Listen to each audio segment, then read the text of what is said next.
नया साल मतलब नए रेजोल्यूशंस, काम करने का नया ज़ील और कुछ रूल चेंजेस। सिर्फ हम ही नहीं हैं जो वेट करते हैं कि अब नए साल में अपने काम या लाइफस्टाइल को लेकर एक नए सिरे से चेंज करेंगे या शुरुआत करेंगे, बल्कि गवर्नमेंट्स, टेलीकॉम ऑपरेटर्स, यहाँ तक कि कंपनीज भी नए साल का वेट करती हैं ताकि वो नए रूल्स इंप्लीमेंट कर सके। तो चलिए एक एक करके जानते हैं कि 2025 में आपके लिए क्या क्या बदलने वाला है। Hello and welcome to switch. मेरा नाम है सिमरन। इस नए साल आप स्विच को जरूर फॉलो और सब्सक्राइब कर लीजिए ताकि आपका न्यूज़ फॉलो करने का जो रेजोल्यूशन है वो बरकरार रहे।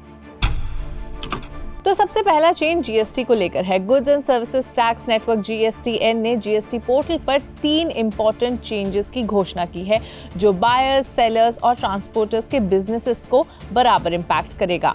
ये सभी बदलाव 1 जनवरी 2025 से लागू होंगे। इनमें से 2 बदलाव ई-वे बिल के जनरेशन और वैलिडिटी एक्सटेंशन के टाइम लिमिट से रिलेटेड है और एक जीएसटी पोर्टल की सिक्योर्ड एक्सेस से जुड़ा है। एक्सपर्ट्स कहते हैं कि ई-वे बिल से जुड़े ये बदलाव जीएसटी फाइलिंग के दौरान एक महत्वपूर्ण कदम है, क्योंकि अगर इनका पालन नहीं किया गया तो बायर्स, सेलर्स और ट्रांसपोर्टर्स सभी को नुकसान उठाना पड़ेगा। जीएसटीएन के एडवाइजरी के मुताबिक ई-वे बिल जनरेशन अब सिर्फ उन डॉक्यूमेंट्स के लिए ही अलाउड होगा जो जनरेशन के डेट से 180 दिन के अंदर होंगे। फॉर एग्जांपल, जो डॉक्यूमेंट्स 5 जुलाई 2024 से पुराने हैं उनके लिए 1 जनवरी 2025 के बाद ई-वे बिल जनरेट नहीं हो पाएगा। ई-वे बिल्स के एक्सटेंशन उनके ओरिजिनल जनरेशन डेट से 360 दिन तक ही अलाउड होगी। फॉर एग्जाम्पल, अगर एक ई-वे बिल 1 जनवरी 2025 तक जनरेट होता है तो वो मैक्सिमम 25 दिसंबर 2025 तक ही एक्सटेंड किया जा सकता है। अब दूसरा बड़ा चेंज जो 1 जनवरी से लागू होगा वो है टेलीकॉम ऑपरेटर्स के लिए। देश में मोबाइल नेटवर्क को बेहतर बनाने के लिए भारत सरकार नए नियम बनाती है या बदलती रहती है। इस बार टेलीकॉम डिपार्टमेंट ने कुछ नए नियम शामिल किए हैं और सरकार ने देश के सभी राज्यों को इन नियमों को फॉलो करने का आदेश भी दिया है।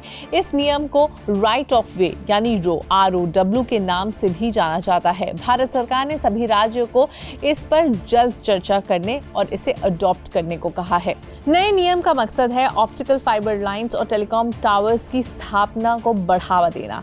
इस नए रूल से टेलीकॉम ऑपरेटर्स और इंफ्रास्ट्रक्चर प्रोवाइडर्स को भी काफी मदद मिलेगी। रो के नए रूल के तहत इसमें 5G पर टोटल फोकस रहेगा। फास्ट नेटवर्क के लिए नए नियम काफी मददगार साबित हो सकते हैं, क्योंकि 5G के लिए देश भर में नए टावर्स इंस्टॉल करने पर खास ध्यान दिया जा रहा है। बता दें कि पीएम नरेंद्र मोदी ने 2026 तक भारत में 5G के लॉन्च करने का लक्ष्य रखा है। And the third change is related to India's most used mobile application और वो है WhatsApp।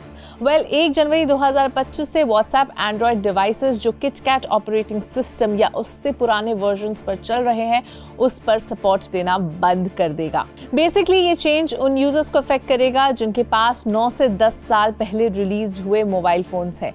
तो वहीं आईफोन यूजर्स के पास मई 2025 तक अपने पुराने डिवाइसेस को अपडेट करने का समय होगा। WhatsApp की पेरेंट कंपनी मेटा के मुताबिक जैसे जैसे टेक्नोलॉजी आगे बढ़ती है पुराने डिवाइसेस नए ऐप फीचर्स को सपोर्ट नहीं कर पाते और सेंसिटिव डेटा को इफेक्टिवली प्रोटेक्ट नहीं कर पाते।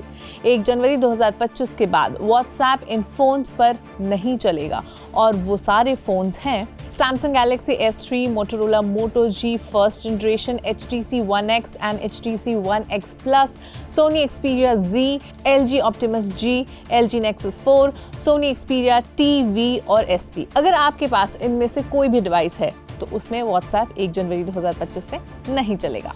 तो ये थे वो सारे चेंजेस जो 1 जनवरी 2025 से लागू होंगे। ये चेंजेस डायरेक्टली या इनडायरेक्टली हमें इफेक्ट करेंगे। नेवरदीलेस, नया साल, नए रेजोल्यूशंस और नए उम्मीदों का टाइम होता है। We wish you a very happy new year और नए साल में भी आप स्विच के साथ बने रहें।